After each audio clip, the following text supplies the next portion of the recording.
주요 해외 경제 뉴스 2024년 11월 29일 미국 연준 금리 인상 가능성 10월 소비자 물가지수 CPI가 예상치를 상회하면서 연준의 12월 금리 인상 가능성이 높아졌습니다.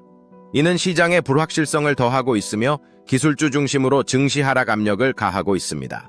트럼프, 중국의 추가 관세 부과. 트럼프 전 대통령은 중국산 제품에 10%의 추가 관세를 부과할 것이라고 발표했습니다. 미중 무역 갈등이 심화될 우려가 제기됩니다. 바이든 트럼프 취임식 참석. 바이든 대통령이 내년 1월 트럼프 전 대통령의 취임식에 참석할 예정입니다.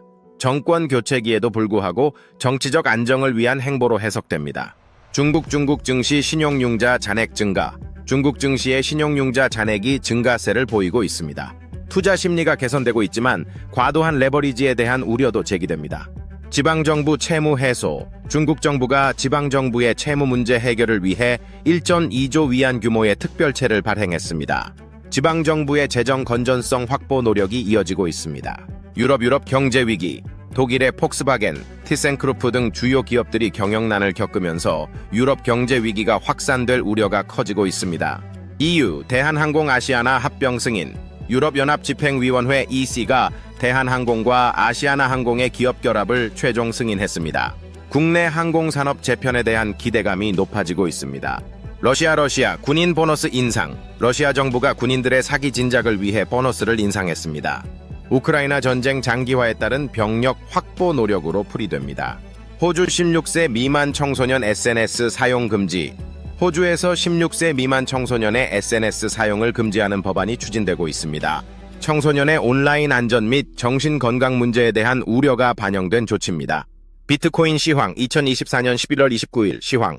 전반적인 추세, 최근 급격한 상승 후 조정을 거치며 상승 추세를 이어가는 것으로 보입니다. 단기 추세, 단기적으로는 횡보 또는 약간의 조정 가능성이 있어 보입니다. 지지선 91.700 USDT 부근이 강력한 지지선으로 작용할 것으로 예상됩니다. 이는 이전 저점들과 일치하며 매수세가 유입될 가능성이 높은 구간입니다.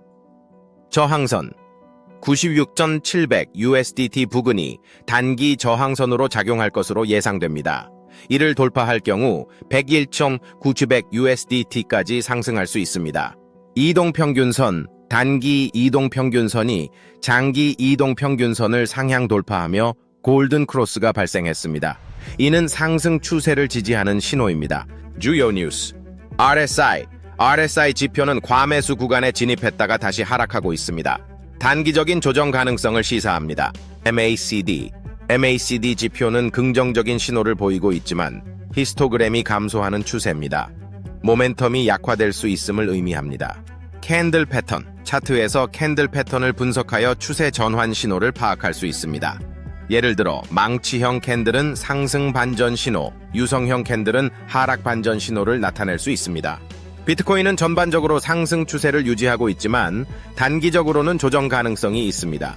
91.700 USDT 지지선을 유지하는지 여부와 96.700 USDT 저항선 돌파 여부가 중요한 변곡점이 될 것으로 보입니다.